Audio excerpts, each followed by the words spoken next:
Hello, everyone, and welcome to the Dragons, Gazelles, and Unicorns podcast, where we explore cutting edge health, innovation, and leadership. The kind of the future of health innovation is the way we like to think about it.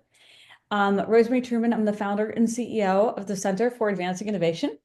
And today we are thrilled to welcome a distinguished guest, Chef Tony, I like to call him.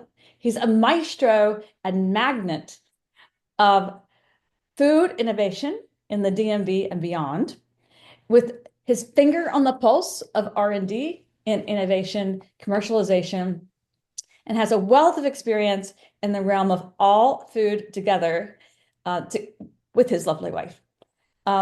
He knows how to sign the painting and thread the needle, truly unique, distinguished, and as mentioned, finger on the pulse of food innovation and also commercialization, and has built an empire around that. His food sings songs in harmony with an orchestra of flavors. Uh, I don't know how he does it. I want to know where the magic pixie dust is. Everything he produces has every note perfectly balanced to create a symphony on the plate, and creates culinary creations with skillful balance and epic flavor combinations that result in a delightful and extraordinary dining experience. I am profoundly honored to welcome Chef Tony to our podcast. Again, Dragons, Gazelles, and Unicorns. Chef Tony was born in Milan, Italy, moved to Bethesda, Maryland in 1973. He must have a longevity secret, I think, because he looks like he's 12 or 10, maybe. His expertise is more than probably 500 years in the making. Um, a multicultural upbringing ignited a passion for diverse cuisines, leading him to a career in the restaurant industry. After high school, Tony embraced the dynamic nature of the food business after opening 4 different restaurants throughout his career. And by the way, we're going to put his link in there because you got to know who this guy is. In November of 2007, he and his wife, Sonia, established Chef Tony's Fresh Seafood Restaurant in downtown Bethesda. Fantastic, specializing in Mediterranean style, seafood style, Italian seafood dishes, and has had more than 13 years at 4926 St. Elmo Avenue. And now he has 2 additional ones that are just fabulous. And the Promenade, and the other one that is in, help me, Tony, Chef Tony. It's in Rockville. thank you. Wilkins Avenue in Rockville. Okay, thank you. Wilkins Avenue in Rockville. And also Yeah. wonderful. And so he produces and is committed to fresh, sustainable seafood. And my gosh, I have to tell you, I had the most beautiful lobster in my whole life. And I'm 52. So I mean, I have actually had some lobster in my lifetime. But I went to his restaurant on a Thursday night and thought, have I died and gone to heaven? Amen. Amen. Yes, I've never had any lobster better than that. And That's what. yeah, and I've been all around the world, but that doesn't really matter too much. But the thing is that this lobster is just it has Perfect. Love it. anything you can possibly imagine. Um, he has really created a community. That's the way I think about it, and has really solidified a reputation as a beloved figure in the Bethesda culinary cuisine. When you go to his restaurant, he walks around and he says hello. He's accessible, and that's one of the things I love about him. I truly value your wisdom and your willingness to be on the podcast, Chef Tony, and we'll make this conversational. So I believe you have broken the mold in the restaurant industry, which, pun intended, but absolutely broken the mold. You have the foundation, the architecture, and the engineering as a leader in, and I would call it healthcare and community areas and community services, because what you're doing is you're not just feeding people, you're giving them good food that improves their health. Amen. Yes, no, it's true. Yeah, yeah. I mean, the thing about, and thank you for having me on the show for sure. I'll try to keep my answers brief because I can ramble, but I do believe I appreciate the compliment. Good. I think it's coming to fruition, especially this year. A lot of attention on hyper processed, ultra processed foods. The way our society has made that cultural norm since probably the '60s that stay out of the kitchen. You can't spend more than 5 minutes making your dinner, and it just doesn't work like that. Good quality food takes a moment, and it's really not difficult if you understand that the base of what God gave us as food is wonderful for our bodies. And if you indulge, it should be in something that's homemade and delicious, and something that is not going to throw your body into a tremor because of the ingredients that you can't pronounce. So, keeping it short, that's the basics of my philosophy. So what has inspired you, Chef Tony? To Um, you know, yeah, great question. The number one thing that I believe is that food connects people. And I've always said my little simple analogy is if you had 8 or 10 people at a table, like a United Nations kind of thing, and nobody spoke the same language, but they could all have the similar meal and share a meal and pass plates, and no, you start to get a language of food that is beyond the verbal, right? So I just think that since I was a kid, some of my best memories are around the dinner table, whether it's at home or an occasional restaurant visit. It was just that feeling of a treat, a feeling of connected to other people, and taking it as just such a blessing to be able to have that humanistic touch within your conversation, to eat, converse, tell stories, and it got me a vision to go into the restaurant business, and here I am 37 some odd years later, still figuring it out. So it's been a fun ride. yeah, he started when he was 10. Well, I said 12 before, but I decided 10 now. The Oh my, I appreciate it. Okay, so building on that point, I have a really good story too about this. Okay, Yeah, but I want to hear the story about your favorite. Can you remember a favorite meal that you had when you're growing up? And you said you're like passing plates of food. It's kind of nonverbal, and you have your plates, and probably different.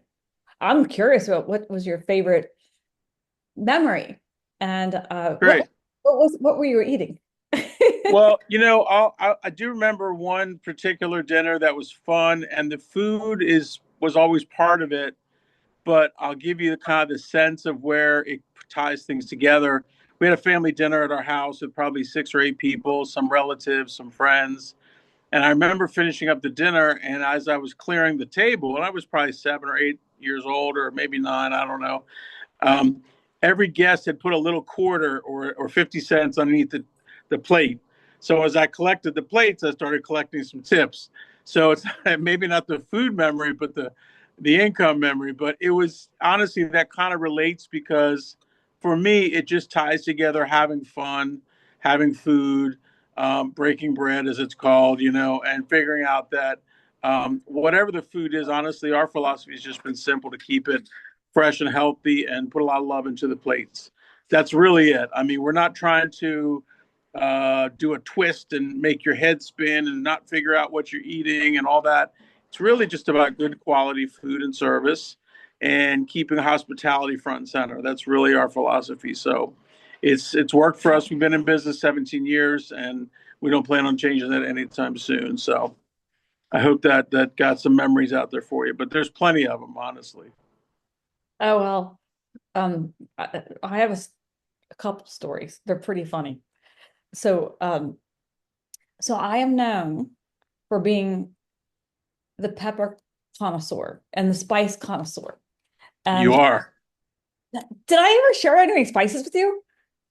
Well, I remember when you first brought them to the original restaurant, that bag of chilies, and I said, "Well, they told me, I remember literally, this lady wants to put these in her scallops. And I was like, okay, cool. Like one or two. She said, no, the whole bag. I'm like, what? And so I said, look, if it's too hot for her, I'm not taking it back. But you ate it and continue to eat it. And here we are, how many years later? So it's certainly a memory in my mind. Yeah, that recipe is quite something. Szechuan peppercorns, red chili, the Thai chili peppers, anise, um, fennel. Let's see what else I got in there. There's a fifth ingredient. Hmm. Nothing about it for a minute. But Yeah. it's spicy and it's It good. it looked like it was going to be a kick, that's for sure. It was good. It was very good. Uh, well, I think I just had some normal, very, very, very spicy. It's not called cayenne. It's some other chili pepper. But anyway, I have an addiction problem to that. Well, it's not the worst thing you could be addicted to. Yeah, I'm pretty sure. yeah. Um, and so the other thing is that I'm curious about your point of view on keeping it healthy, because from my experience at your restaurant, um, when I bite into one of your salads, it is divine, delicious, Well, magnificent. I appreciate it. Bothering me. Careful. I'm not telling My you, head's gonna blow up here. but the okay, for everybody listening, um, everything he touches turns to platinum, not even above Well, gold. I appreciate it. We have a wonderful team. Believe me, I'm coaching and teaching, and my wife is a huge part of everything we do. So I don't want to take all the credit, but thank you for your compliments. It's beautiful. Yeah. Sonia. Um, Yeah. and she makes empanadas. Is it right? Oh, you're talking about the pupusas. Oh, thank you, pupusas. Yeah, I Yeah, could. that's okay. Yeah, Yeah. that's how I met her actually. There's a long story about that, but that's her. She's from El Salvador, and that's certainly their pretty much their national dish. And she makes the best I've ever had. What would you like to disrupt in the future about in the food industry? Two things. I I want things to be as authentic as possible without being ridiculous, meaning like you don't have to have free range everything and total organic everything, but there's such a gap between where a lot of like I'll take an example, Chick-fil-A, which is fast food, but they're owned by a company, they're started by a family that is obviously very spiritual and religious and they close on Sundays. But if you look at the ingredients in their food is their chicken sandwich has 55 ingredients in it. 38 of them are man-made. So somewhere between getting fast food and having a little treat doesn't have to be full of chemicals and fakeness. So authentic meaning that okay, make a good southern fried chicken sandwich, but I get it, they've had to expand or they've chosen to expand, but how do you keep it authentic without being full of chemicals? That's one thing. And secondly, just encouraging that I think with kids especially and younger generations, there's more and more meals being had out of the home, right? So I think that we've gotten unfortunately away from that hearth attitude of the house and somebody in the kitchen cooking. Could be mom, could be dad, could be both. There's a beautiful energy that comes out of that. And I think kids are so used to getting food on the run and something out of a bag, and it's just not the best. And Mm. that's probably more an American culture thing than anywhere in the world. But I'd love to see that changed. It doesn't mean it's all got to be perfectly healthy and perfectly balanced and perfectly free range everything, but something that's just made in the house, something that's created with some love and some care. When you feed somebody, you're putting something in them, right? It could hurt them or it could make them extremely happy. And so there's a real honor in being able to feed people, guests in our restaurants, and to be able to go cook for somebody and literally give them something that goes in them and they give you a thumbs up or a big smile or whatever. That's a real honor. So I think we need to bring that to food service as much as possible. I agree with you. And I completely agree with you. Authentic, made in the house. I had this experience. And by the way, I also I agree wholeheartedly with everything you just said. Um, I'm amazed. Thank you so much for reviewing Oh yeah, the information that's in these things because the 38 ingredients are man-made with that. That's shock. yeah. It just doesn't have to be that way. And I think we've. Sorry to interrupt your response, but we've gotten to a place where we are just hiring people that don't have any real cooking skills, Right, and so they're putting all this stuff into the food because it basically makes a robot be able to cook food, right. and it just is unfortunate. It's just a step in the wrong direction, in my opinion. Yeah, I agree with you. And so the other thing is maybe this is a good thing, or you can tell me your opinion, but I practically never buy anything organic because I find it when I go to um sorry, pardon me, the Chinese supermarkets, they Uh are huh. they're very fresh. I mean, because I won't even go to Safeway Yep. or I mean, because I love eggplants, for example, Yeah. and I love Love it. I mean, I love mushrooms. So I mean, there's like these, but they're not organic. The ones I buy, they just say what they say on them, and but I never get ill. And I was at Yeah. a conference on Sand Hill Road, which is the Rosewood Hotel. Um, and I got food poisoning twice. So Yeesh. each day. And I don't know what they're buying, but the thing is that's like a really the fanciest hotel you can imagine in California. And so Right. going back to your point, authentic, made in the house, and also thoughtful about your ingredients. You're very thoughtful about your ingredients. Because when I go to your restaurant, I get the beautiful balsamic vinegar and the beautiful garlics, and the salad is always perfect. I mean, the lobster we got, I mentioned before, and it's it's just you want to, I mean, not you want to plate, but it's like basically you're serving up exactly what you just mentioned. It's authentic, and your food is beautiful. Number one, Thank you. it's delicious, and I already mentioned all the other things, but magnificent. So but I would like the listeners to take a note of the 38 ingredients that are man-made in Chick-fil-A. I mean, that's just full of chemicals. I mean, what does it do to your body? Yeah. I know what it does to your body if you have all the. Well, yeah. I mean, my recent kind of take on this to make it simple is that, back in the day, whatever your back in the day is, you might have had a hot fudge sundae, but it was made with a chocolate sauce that actually was made of chocolate.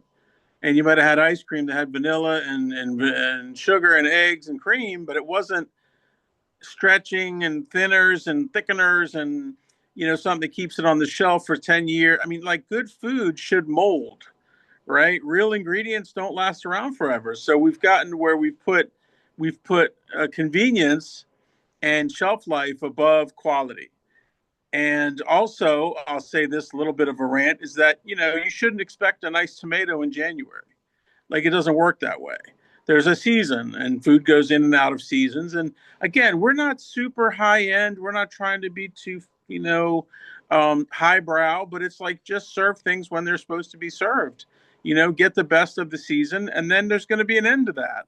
So it's kind of like it just seems to me that we've gotten to where we just want everything all the time, and we don't want to say no. We don't want to say you can't have it right now. Where pride in your food means that you should have a seasonality.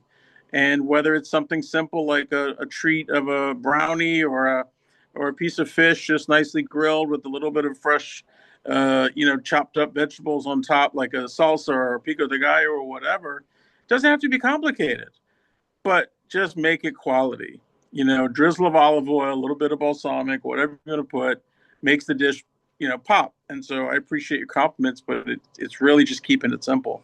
frozen is not the end of the world. As a matter of fact, I'll give you a real recent discovery that blueberries, if you buy fresh blueberries and freeze them, they're actually more healthy for you.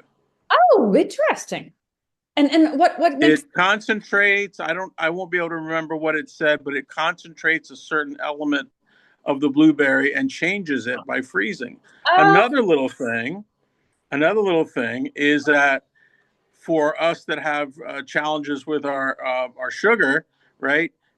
Buying bread, getting bread and freezing it and yes. thawing it out again actually changes the way that bread hits your glycemic index. Oh, very interesting. So if you're trying to stay away from bread but want to have it once in a while, or even like pastas, a lot of it is how it's made, the speed is of which it's made, and also if it's frozen and then thawed, it actually changes the composition of the molecules. Because you don't want to heat too much bread, maybe, but maybe if you do, you have it that's been frozen and thawed, and it's a little healthier for you. Oh, very good. Very good to know. I Just a learned couple little tips. no, that's fantastic. So I learned that onions, if you put them in the refrigerator, they produce more sugar. But it's actually so that you when you like I roast mine and they taste better. I mean, I don't. Oh yeah, Oh yeah. Oh, I good. love it. I love roasted onions. Yeah, caramelized onions. They're so good, aren't they? Oh They're my. very good. And a good base of flavor. Like if you go into Louisiana, like the Creole Cajun cooking, the Yeah. Holy Trinity is the carrots, the celery, and the onions. And I mean, that's a good base for anything.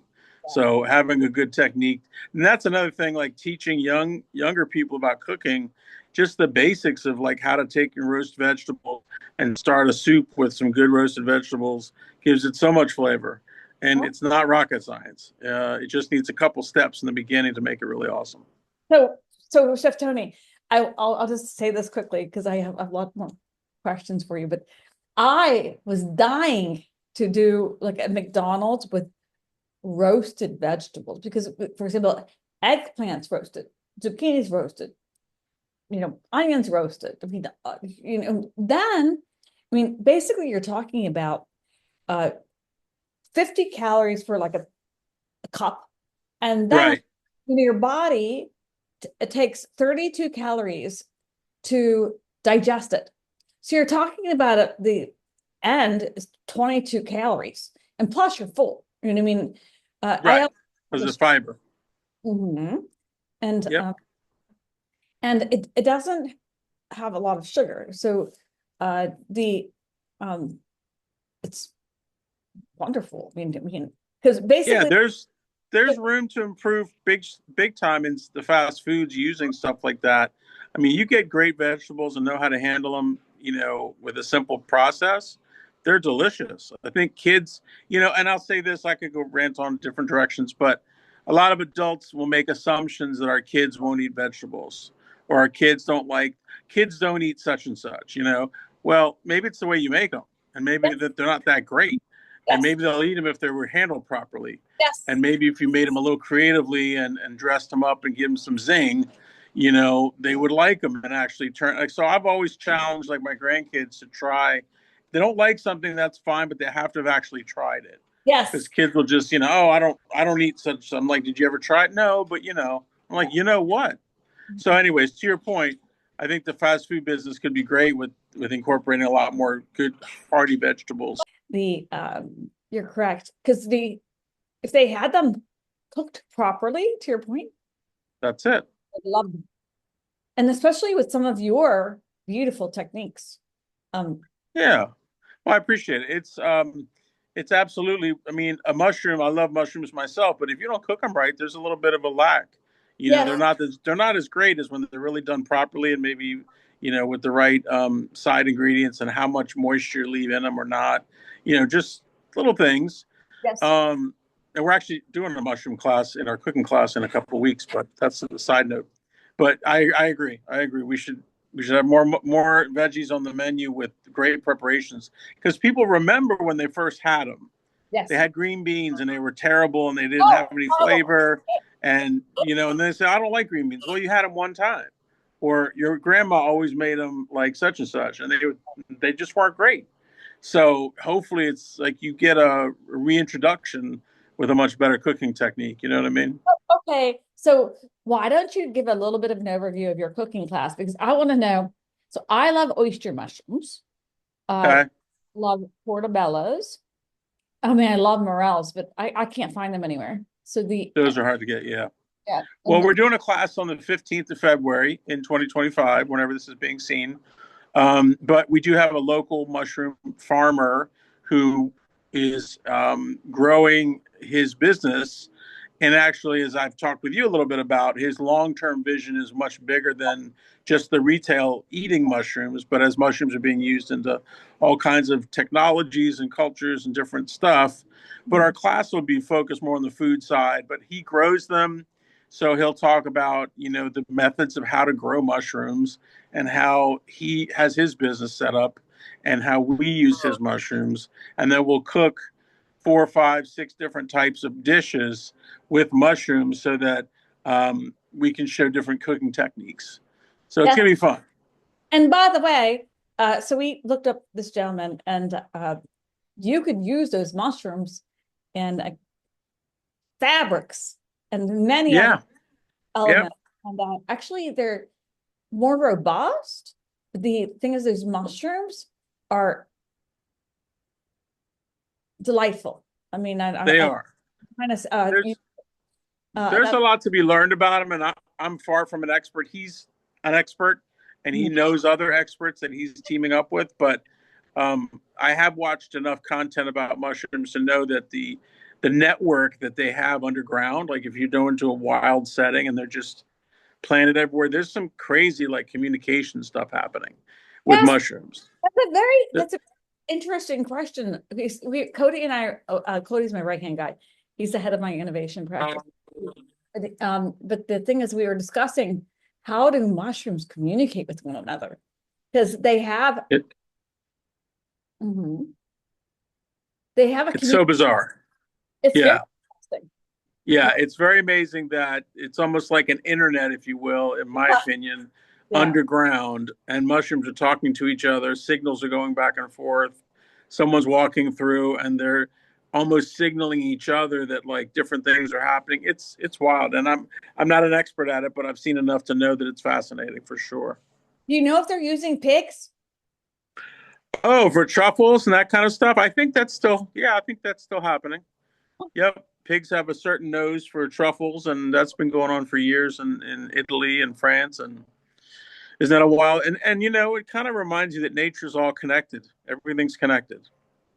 Could you elaborate on how you see your plans or how Yeah. to integrate? Yeah. That's a great question. I mean, my first thought goes to the fact that we need to understand as consumers that food should not be cheap. So why do we change the quality and the ingredients? Is because companies want to make more profit because they know that the American. Let's speak to America. That's my best knowledge source, right? Are more worried oftentimes about the quantity that they get for their money versus the quality. So my first thought when you ask that question is how do we re-engineer our thought process to less engineer our food, right? How do we find ingredients? How do we, if we want to colorize a food, how do we use something natural instead of red dye number three, which is now thankfully coming in front of a lot of eyeballs that we need to get that out. It was just made illegal. I don't know when it kicks into gear, but that process will be gradual over time, but it needs that people will figure out how to innovate their food with natural ways and natural processes rather than commercialized. So when you said food should not be cheap, so what do you mean by that? Well, I think our palates, I mean, I get it that there's an economic reality to buying food, and buying what you can afford. But if you present a dollar menu at a local fast food place, and then you Oh, say, well, or you could buy these fresh grapes and watermelon that are going to cost 3 times as much as your meal to feed your family of five at some, garbage fast food restaurant, then it's for a lot of people that don't really understand what they're buying. it looks more attractive to feed their whole family and get all that crispy French fries and all that stuff rather than some fruit. Mhm. Although the fruit's going to treat you a lot better in the long run, right? And it's not about not eating meat or not eating whatever, but it's quality. Mhm. Quality food costs more money, and sometimes we can let our pocketbook. Um, so, in other words, they want to buy more cheap food Gotcha. rather than less quality food. I If understand. there's a budget, right? If they got $40 to spend on dinner, or 80 bucks, whatever it is, I think there's a way to know your food better and be able to buy what's better for your family, and actually better for you in the long run when you consider the medical situations that we're in this country. And I'm not speaking from perfect health either. I have my issues and all that, but if we figure out that the long-term costs are much bigger than we're seeing in front of us, um, in our restaurant business too. One last thing I'll say is that, restaurant business is very thin margins. And well, if the margins are thin, that means the prices should really be up. If you think about it, your margins are controlled by us, but also if we've got somebody says, well, I'm not going to pay $22 for a pasta when I can get a such and such pasta at this cheap place down the street for $10.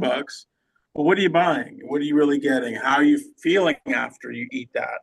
What Right. is it really supplying your body with as far as nutrition? Are you just the quality of food that you're putting in really changes the way the cost adds up? And people usually look at the front end cost, but not the back end. And I'd rather have just an all natural, simple chicken breast that I can't always have. It won't be on the shelf for 6 weeks, rather than one that's going to be around forever and is pumped full of chemicals and additives and preservatives and all the rest of it. So, I mean, I think in general, I would say that our European brothers and sisters have a better idea of what it's supposed to be done like. And from there, we've gotten commercialized in this country and made it difficult to eat healthy. You have to really read labels and really understand. And so, Chef Tony, so I'm just intrigued because I'm with you on all of that, and I ate fast food one time in my entire life. One time Wow. I was 7 years old. I went Oh, with my wow. uncle to get some French fries. Well, he said, "Why don't you try a French fry?" And I said, "Okay," but I've never eaten fast food ever. But You're not missing anything.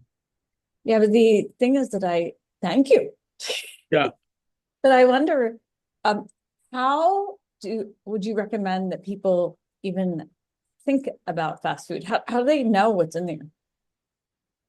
Yeah. Well, I would, that's a great question. In other words, how do you navigate fast food and not eat the complete I'm side not of garbage? do it because I can't. I have a sugar disorder, just like you were Yeah, talking. So I cannot eat anything that I don't recognize. I got you. Well, I will say there's a blending of all the levels of food. I think there's convenience and there's fast food. There's I don't know what the term is. I mean, there's quick service, right? There's different levels of restaurants that are in the quick service of food, and quality varies, right? So I think you need to ask questions. Ask them, how's your meat handled? Are these, whatever your importance is for your own particular body. And I think obviously if you can stay away from as much carbs and bread and all that, it's probably a better way to do it. Um, I think that if you find things in the menu and hopefully run into places that have somebody that has a brain, not being rude, but like that can say, okay, let me take this, and make a meal out of it rather than, well, it's not number two or number three, so I don't know what to do. Yeah, You can right. figure out how to navigate, right? And most quick serves, definitely fast food for many years has changed and have a lot more on the menu that's pretty healthy, that's decent, salads and wraps, and that was a change to add, some of those ingredients along the way because they realized that the consumer was asking for it. So, I mean, it's going to be a little harder to navigate those menus than a restaurant, perhaps, but it's definitely doable. Definitely doable. And don't kill yourself. If it's one meal out of 100, then big deal. You're going to have a fast food meal and call it a day. But if you are on the road all the time, you might want to figure out how to bring your own food or Yes. figure out what you can keep. Maybe you keep a thermos and you keep 2 or 3 servings of a soup That's super hot, and then you can have it along the day as you're running around. that's a very good idea. Yeah, Gosh, yeah. that's a good idea. I have them occasionally. You have a lot of them. Oh, so Thank you. on your point, I have a bit of a story. So not only I can't eat carbs, can't eat red meat, and I'm extremely allergic to freshwater fish. Extreme. Mm. Like, but by the way, there are boys and there are girls. So like the salmon girls, no. Salmon, Oh, okay. interesting. Yeah, That's it. I can only eat the boys. But the thing is, people don't know the difference between boys and girls. So like shrimp have boys and girls, but Right. only eat the boys. The girls are bad luck. They're bad. And So then much to say there, I'm going to hold. yeah. The girls just forget about it. It's the same with eggplants. There's boys and girls with eggplants. And then I can't eat the girls, but I can eat the boys. So Okay. the thing is that this is actually quite important because I think that this is why I had some food poisoning issues because people don't see they don't like recognize like for example I stay away totally from salmon because the girls go to freshwater and if I touch freshwater I'm not doing well. Toast. Yeah, I hear you. uh, That's interesting. but it's also true lobsters are fine because they all stay in the salt. But Hmm. thing is that but I think this is a very important small point that it goes back to your other points, quality versus quantity. I mean, how do you know the crabs? By the way, the crabs. Look, I have a crab. Where did the crab go? The crab ran away. See, The crab. crab. Yeah, yeah, yeah, yeah, yeah. I Crabs are saw it earlier when before yeah. it ran. The crabs. The good news is the boys and the girls they stay in the same water. But That's right. this is That's right. something to just emphasize your point on food should not be cheap, and you have to pay attention to the quality and the small things like boys and girls. I mean, Yeah. it may seem like a small thing, but and Cody can cut that if he wants to. I think it's a great point. I think it's a great point. I mean, you know what I'll summarize all that is just have a curiosity, a fair curiosity. You don't have to be obsessive. If you've got a little bit of curiosity about good food, you'll learn about it and it goes in you. I mean, it's Yeah. almost like what else could you really obsess about? But Mhm. stuff that affects your family and yourself and your health and um, it's just something we need to focus more on. We need to look at our school systems, how we're feeding kids at school, how we're looking at how they graduate out of like being a little kid to a middle-aged kid and figuring out how they want to make their own food choices. And parents need to have a spine and back them up and say, hey, try an anchovy. Okay, you hate it. That's okay. You What? at least tried it. Try a carrot, try a roasted Brussels sprout, try an eggplant. Oh, Yes. you had it one time at grandma's and it was terrible. Well, that's like saying I went to the beach once. I hate all beaches. You know Uh, what I mean? Like it may have just been a bad experience. So I think it requires everybody's input. mhm. Lots of talk on there for sure. And I totally agree. When my mom made me eat the fish for Lent, Uh-huh. I went to the hospital because it had fresh water in there. Oh, wow. There's only 2,000 people in the United States who have freshwater fish allergies, but the thing is that You I'm, got it. You got it. I'm, Yeah. I'm one of them. Wow. So, That's but serious. to your point, also, you just, I love that idea about bringing it into thermos because Yeah. I thought about doing that. I mean, if you can figure out how to incorporate a little bit of extra work, you could probably eat really, really well on the road and know what you're eating, which is a nice bonus because uh, too many times, truck drivers, for example, they get stuck eating at truck what are they called truck stops, which probably are not known for very healthy food, and they end up sitting all day, then going eating, Yeah, questionable quality food and that's why they all, get up to balloon up in weight because they're not doing the right thing. So right. I just, you don't have to be a fitness guru, but you can make some steps in the right direction. So So, okay, here's a funny story for you. and we don't have to include this, but my mom, when I go to her house, I don't eat any of her food. Don't even eat anything there. No, I bring my own. Oh, wow. To your point, I bring Wow. roasted eggplants, my roasted mushrooms, and so on and so forth. But I'm afraid of what she puts in there.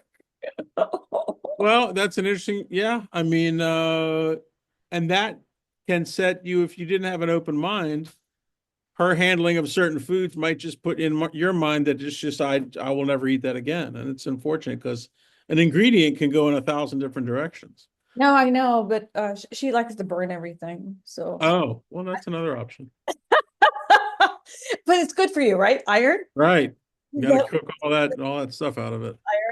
Iron. So, um, so, um, so there's obviously Trump has been emphasizing disparities in healthcare, and Mhm. obviously there are many. And so, how do you see this being tackled? What? Like an 800-pound linebacker. I mean, it is not easy. Yeah, I mean, I'm no expert to tell you everything of but I'll tell you what I think is first thing, we need to be in control of our own health. We need to be empowered to make decisions for ourselves. We've been almost, in my opinion, bullied into just believing what the doctor says because that's the doctor. And oh my God, they went to school and they must know everything. And I think we need to take charge of our own health. And I'm going through that myself. When your doctor says, here, take another pill, take another pill, take another pill, that's all they know how to prescribe. They don't know how to prescribe, go eat some roasted mushrooms. Go Right. take a walk.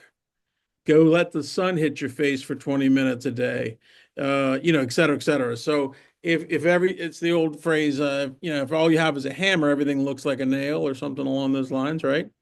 So it's a big system, and it starts, I think, with us understanding that we're in control of our own health, our food, our relationships, and all that. But I think in the grand scheme, we've got a lot of work to do, and I hope that they can make some real progress in the next 4 years for sure. I totally agree with you. Yeah, that's a topic we could talk on for 3 hours, honestly. It's But a it's a seriously, I mean, I don't. It goes back to your other points where you look fast food in a bag. It's it's $1 from the dollar store or whatever, mhm. and so on and so forth. So the what? So you're a trailblazing person, um, Okay. because you do. I mean, for the audience, Chef Tony trailblazes all the time. So and he's got catering, he's got his beautiful restaurants. He comes out with new ideas for food. He does R. So the capital R, not the little R, and the capital D and the capital C. So research, development, and commercialization. And he's been very successful at doing that. So um, what are you going to trailblaze next? Well, I actually am working on a online cooking community. Oh, nice. So that I don't know if it's a trailblaze, it's been done before, but I'm definitely for me, it's something that kind of will wrap a lot of my 37 plus years of cooking into a place where people can learn and be open to share and be open to ask questions. It's kind of been born out of our in-person cooking classes. And it's going to be a big project, but it's also going to start and develop as time goes on and more the community builds. We'll have it'll be a live kind of evolving situation because everybody brings something new to the table. When we have our cooking classes, I go around the table, however many it is, and listen to everyone's story about what they have experienced with cooking and what they could want to experience better, what they could learn. Because I want them to walk out with some actionable tips and remember it. Like not just like, oh, we went and saw some chef cook something like that. I want them to go, oh, he told me how to hold the knife right, or he told me how to roast that, garlic properly or whatever. So for me, it's a big extension that could be worldwide of that idea. How do we teach people how to cook seafood, how to cook other things in the world, and give them a safe, kind of a safe place to exist with all of us and share ideas and teach them directly dishes, but also more importantly, the techniques. So that's one thing I'm trying to innovate on. I think that we're, as a business, we're trying to grow our spread of our fingertips into like our olive oils and balsamics, our more food products. We want to innovate and have Chef Tony in your home. If you're not in the restaurant, maybe we can have a little piece of your home opportunity and help you to cook a little better in the house. And I think that for me is a spiritual thing and makes me feel good about it, that if I can affect a little bit of a change in your day to day, it's actually bigger than just coming for a meal once in a blue moon. So for me, that's a real, it's a heartfelt piece that would make me happy. So that's another area we're going into. And then on the grander scheme, depending on who I run into and what opportunities get presented, I absolutely would love to feel to have a small impact on how food is thought of in the future because, like I said, we all have to eat something. So it's a real shame if we can't figure out how to roast a chicken or to make a good soup or to make a pasta dish as a young teenager, right? As going into college, like why are you forced to eat garbage food because you don't know how to cook anything? Like how do we teach our youth to cook at least 4, 5, 8, 10 dishes that are amazing, good for a date night, right? Having somebody over, you know how to make a good roasted chicken. Well, if you know how to roast a chicken, maybe you know how to roast a prime rib, and you can, take that technique and apply it to a lot of different things. So those are a few things I'm working on. So the Mm-hmm. online cooking community, how do they, okay, let's start with in-person cooking classes. Where do they find that? So if they go to our website, cheftonysseafood.com, that's a great place to sign up for our email list. And we definitely will announce it there. We do a cooking class about every month, give or take. And so they vary in topics and kind of seasonality. And we cook and we eat together. So it's a real fun event. Um, the online thing will be probably focused at howtocookseafood.com. That's my website. Another website that I own, howtocookseafood.com. So we'll be focused on more seafood, but um, that'll be launching probably Q1 or Q2 of this year at the latest. Hopefully Q1. And I'm excited about that because I think it's got some worldwide reach, and for the fact that we can set up live demos, we can do obviously episodes of our cooking show, teaching people, take questions, answer questions, because we learned early on that we were thinking like we were going to be here with our cooking classes, and we realized that it was like kind of start with the basics, and that's okay. A lot of people had questions that were really basic to us, but we realized, well, they need to know this. So as a teacher, you need to figure out where your students are, right? So I just would love that people reference our restaurant and an experience they had with us someday in the future when they're cooking and they think about what they learned with us. So it's a pretty awesome feeling. Awesome. It is awesome. I want to learn how to make lobster. I made lobster one time We can do that. good. One time. Yeah. Well, you can do it again. You Yeah. can do it again. It's not, and then I'll say this, a lot of it is not necessarily the technique that's important, but really the most important thing is starting with quality products. And if you get a beautiful in-season tomato, like you're not going to screw it up. It's pretty hard to. Or a lobster that's very fresh and strong and feeling good, and that's what you're going to cook. You can mess it up for sure, but a lot of it's just starting with a really good quality ingredient. So that would be my number one rule.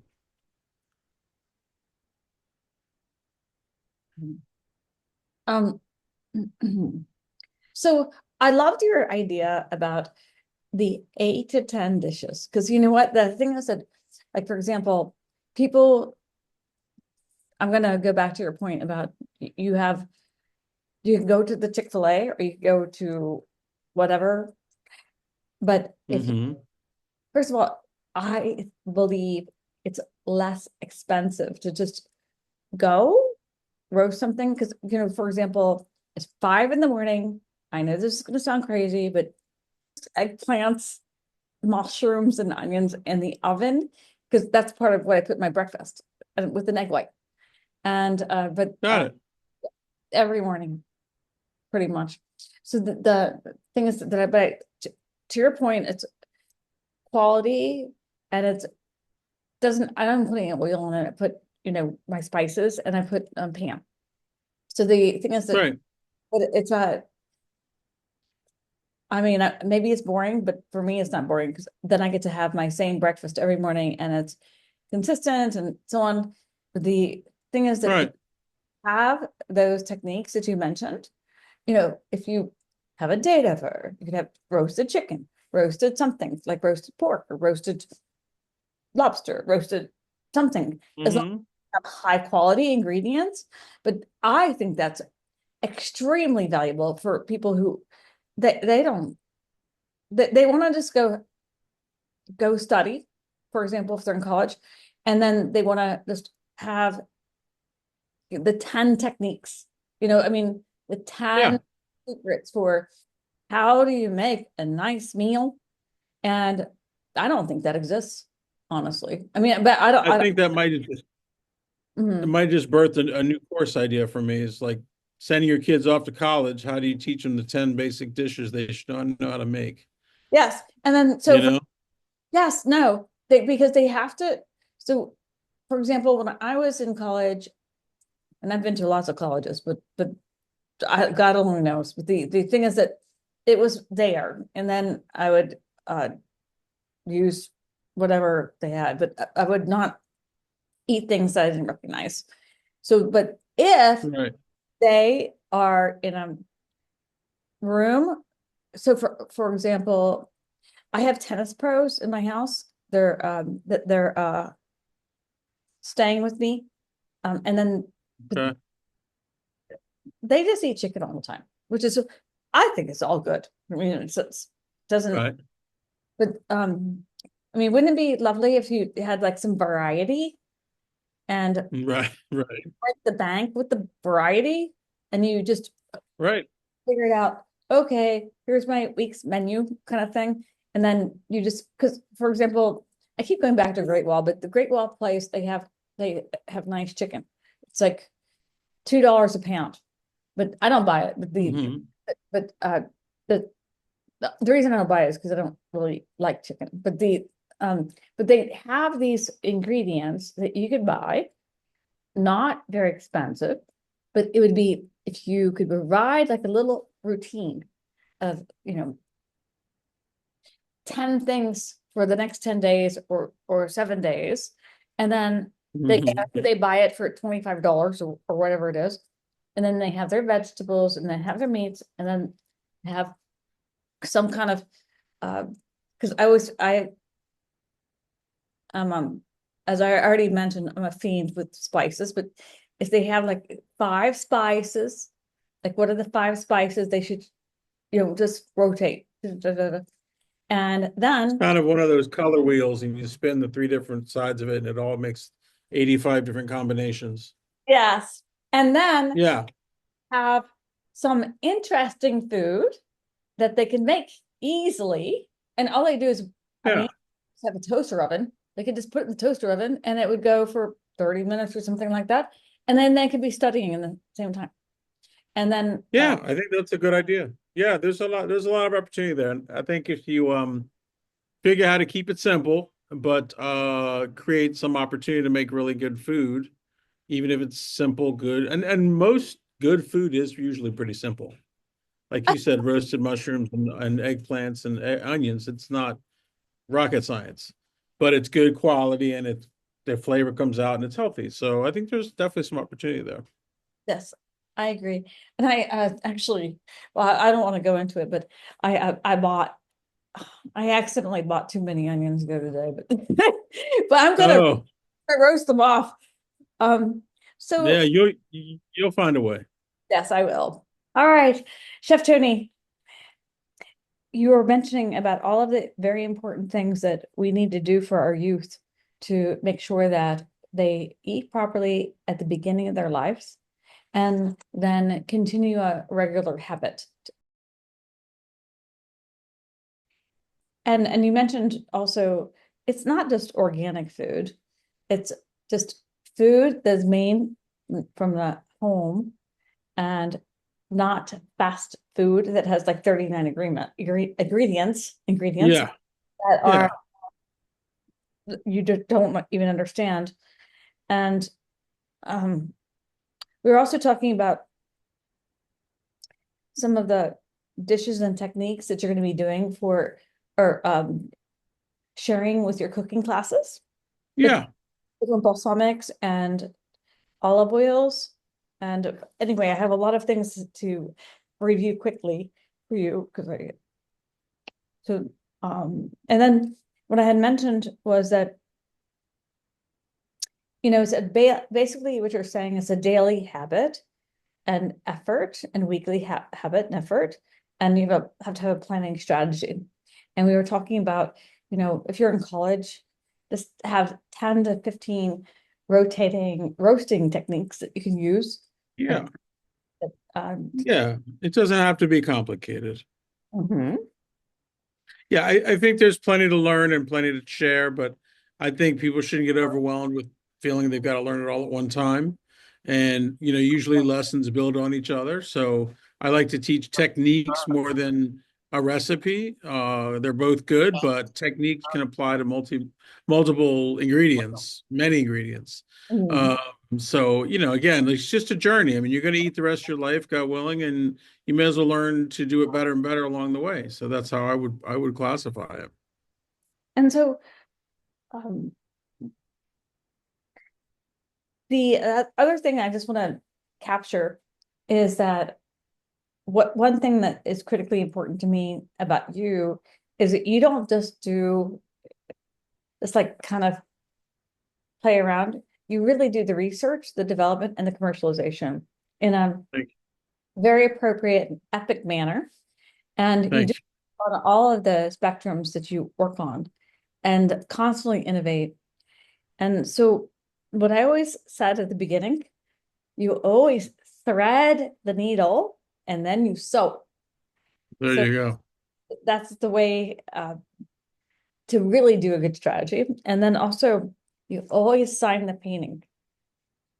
I try to put our name on everything we do for sure. It's our statement. So Yes, you do. And I wanted to emphasize some of the things that you mentioned. How to cook seafood.com. You that's must why. do that. And um, also, we talked about health disparities, and they do not need to be prominent because of the fact that you can buy food that can give you nourishment without buying something in a bag, and Yep. quality versus quantity. And forget about red dye 32. And Yeah. parents need to have a spine and Yep. everybody's input. And this other tip that you made, which I just think is a beautiful tip, because you can put something in a thermos and that could Mhm. be very good food. Um, and you mentioned that it's about authentic, made from the house. Don't you think it's weird that people leave food out for hours and then they want you to eat it? I mean, Yeah. That's I think a that's bit strange. of a dangerous practice. Yeah. Well, I would caution against that, and also be very cautious when you go to the family picnic. Because Aunt May, who brought her potato salad, it was sitting in the back of the hot truck for a while, and then it eventually got to the table and eventually sat there. Those are good opportunities for some sickness. So yeah, don't be hesitant to be a little picky around picnic tables. Take control of your own health. Uh, Yep. uh, mhm. Yeah, very, very important. Very important to take responsibility and do the very best and do your research. We're blessed with the internet, so use it because everything your doctor tells you may not be the facts. No, I agree with you. A million thanks for your fantastic insights. And are My there pleasure. any valuable insights you would like to give to the audience? Absolutely. Thank you for having me on the show. And I would just say eat consciously. Like, don't be on the edge of a table and stuffing something in your mouth because you're so busy that you can't take a moment to have a proper meal, or at least a snack or something that has. I think the energy goes in you when you're eating, and so it doesn't have to be a proper sit down dinner table, but have some consciousness when you eat. Like like if you're going to take 10 minutes to have a meal, sit and relax and have a meal in 10 minutes. Have some good music on or something, or at least just take a focus and breathe and turn off your phone, and enjoy the meal, as short as it may be or as big as it may be. You never know. How's And that? guess what? That's perfect. But I want to also just reiterate that Chef Tony's food sings songs in harmony with an orchestra of flavors. Each note is perfectly balanced to create a symphony on the palate. And Thank you. he is a culinary creator with skillful balance and a deft hand and epic flavor combinations that result in a delightful and magnificent dining experience. So I'm very, very, Very kind of you. very, very grateful. Appreciate it. Really appreciate it. Thank you for having me on the show. I hope this inspires somebody to have a fun and have great food and good family around you.